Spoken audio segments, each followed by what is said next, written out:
Dia sudah jaga dari dia pakai molek dan tiba-tiba ada kena, dimaafkan. Tak sedut susah lah.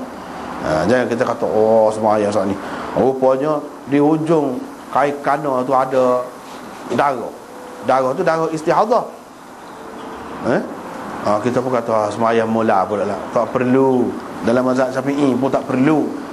Dia dimaafkan waktu. Kalau mengikut mazhab Malik, mengikut Bukhari lagi lah. Sebab dia tidak najis. Darah tu bukan semuanya najis bagi dia. Darah yang keluar daripada tubuh ni, daripada kulit yang biasa, itu tidak najis. Walaupun ada yang kata najis, tak apalah, benda tu benda khilaf. Dulu bicara dah cara ke darah ni. Di sini ada nota kaki 294 di situ. 294 di situ. Nabi SAW sendiri sebetulnya tidak menyuruh Ummu Habibah supaya mandi sebelum setiap kali mahu bersembahyang. Tak ada. Apa yang dilakukan oleh Ummu Habibah itu adalah sesuatu yang dipilihnya sendiri. Ia bukanlah ketetapan daripada Rasulullah SAW. Sebab itulah jumhur ulama berpendapat perempuan beristihadah tidak wajib mandi sebelum setiap kali mahu bersembahyang. Kebanyakan mereka hanya mewajibkannya berwuduk sahaja. Itu ya paling tinggi, berwuduk sahaja. Malah mengikut Bukhari dan Malik, perempuan beristihadah tidak perlu mandi dan berwuduk pun sebelum bersembahyang jika ia tidak berhadas dengan sebab-sebab lain. Kalau dia ketuk, kalau dia kencing, itu lain cerita lah. Kalau tak ada semua tu, semata-mata keluar darah, itu tidak membatalkan air sembahyang. Bagi Bukhari dan Imam Malik. Sesetengah ulama berpendapat hadis ini telah dimansuhkan oleh hadis Fatimah binti Abi Hubeish yang masyhur tu hadis istihadah dia. Kerana fatwa Aisyah selepas Nabi SAW adalah mengikut hadis Fatimah, bukan hadis Ummi Habibah ini. Justru beliau menyalahi hadis Ummi Habibah di dalam sesetengah hadis daripada Zuhri, seperti yang terdapat di dalam Abi Daud dan lain-lain.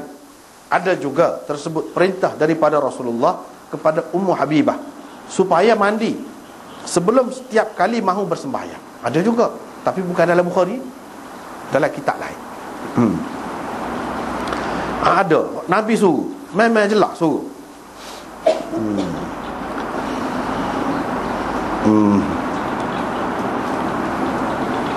Tetapi hadis-hadis itu tidak mahfuz. Apabila kata hadis tidak mahfuz, maksudnya hadis itu tidak sahih. Hadis itu bercanggah dengan hak sahih. Hak sahih lagu lain, tidak kata kena mandi setiap kali nak sembahyang. Dan disebabkan adanya tambahan perintah supaya mandi sebelum setiap kali mahu bersembahyang, itulah hadis-hadis tersebut dipersoalkan oleh kebanyakan ulama hadis. Ini kerana kebanyakan perawi thiqah dan huffaz, yakni perawi-perawi yang hafal hadis itu, tidak ada beriwayatkan tambahan itu daripada Zuhri. Tak ada. Ini riwayat Zuhri juga daripada Ibnu Abi Dhi'b. Waktu sebut ada tambahan itu. Kalau diandaikan hadis Ummu Habibah dengan tambahan itu mahfuz sekalipun, memang adalah Nabi sungguh tidak semestinya ia dipakai dengan arti wajib. Hak Nabi suruh ni tidak semuanya wajib. Berapa banyak dia suruh ni sebagai sunat saja.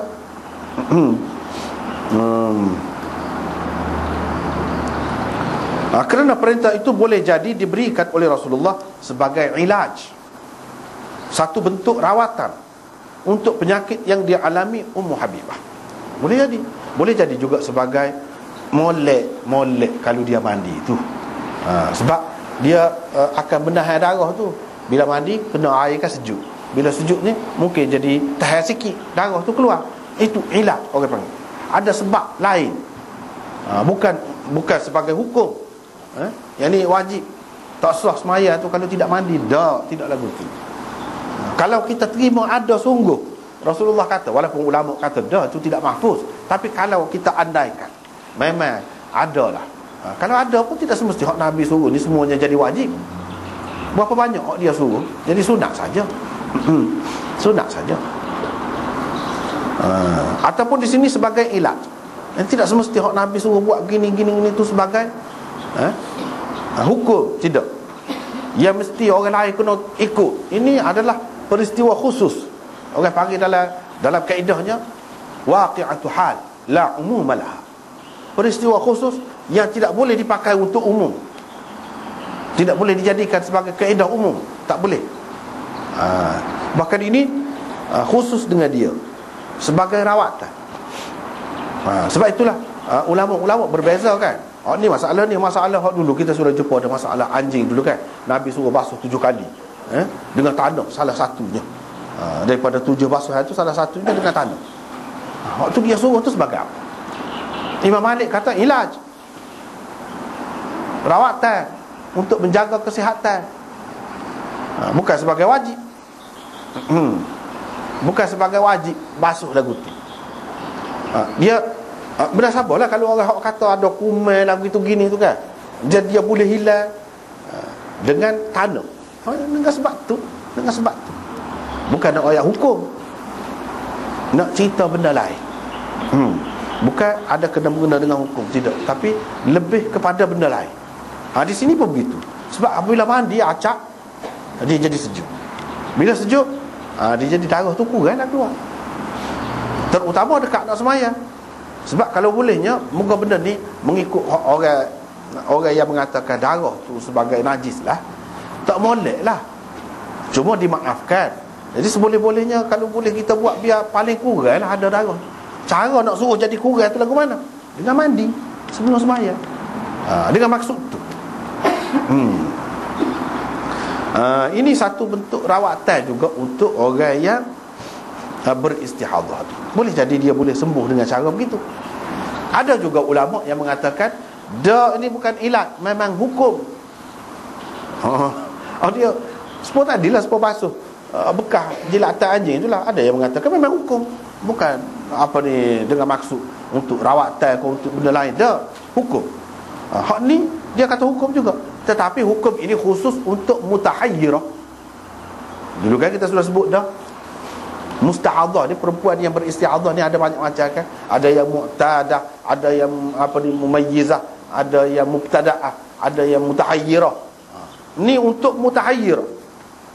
Imam Syafi'i terima gitu. Imam Abu Hanifah pun terima juga. Hak ni kalau kita terima hadis, hak kata kena mandi setiap kali nak sembahyang, itu khusus untuk mutahayyirah, perempuan yang mari kota dan beristihadah, dan dia ni mutahayyirah, kebingungan. Bingung lagu mana dia tak tahu. Hak mana hak mana istihadah dia tak tahu. Dia tak kena darah. Tak boleh nak kena, nampak serupa. Dari segi rasa pun sama, dari segi rupa pun sama. Dia tak ingat bila dia mari kota, dia tak tahu. Tahu-tahu begitu darah. Dia tak boleh nak tentu. Dia pun bingung juga. Itu sebab tu dia panggil mutahayyirah. Perempuan yang bingung dengan bingung dengan darah yang keluar tu, dia tidak dapat tentukan berapa hari darah kotor dia, haid dia tidak dapat tentukan. Dan tidak ada adat dia, tidak ada adat. Sebelum pada tu dia tidak ada kebiasaan, dia tak tahu. Hak lagu ni sebab ada kemungkinan dia tu suci. Ada kemungkinan dia tidak suci. Kena sembahyang. Kena sembahyang. Sembahyang tu mandi dulu. Gitu.